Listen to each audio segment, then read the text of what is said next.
է առաջին տեղում արյան համար։ Պարզվում է այն տավարի լյարդն է։ B12-ի և հեմային երկաթի ոսկե պաշարը։ Տավարի լյարդը պարզապես միս չէ, այն օրգանիզմի ամենախտացված վիտամինային կոմպլեքսն է։ Զարմանալի է, բայց այո։ Երկաթը լինում է երկու տեսակի՝ հեմային, այսինքն կենդանական, եւ ոչ հեմային, բուսական երկաթ։ Հեմային երկաթը կապված է հեմոգլոբինի մոլեկուլին, ինչի շնորհիվ աղիների լորձաթաղանթը այն յուրացնում է 20-30% արդյունավետությամբ, ի տարբերություն բուսական երկաթի, որը յուրացվում է ընդամենը 3-ից 5%-ով։ Բացի այդ, 100 գրամ տավարի լյարդը պարունակում է վիտամին B12-ի, այս չափազանց կարևոր վիտամինի օրական նորմայի ավելի քան 1000%-ը։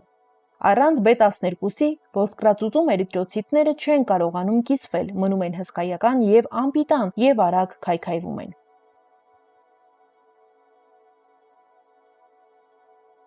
Ինչպես օգտագործել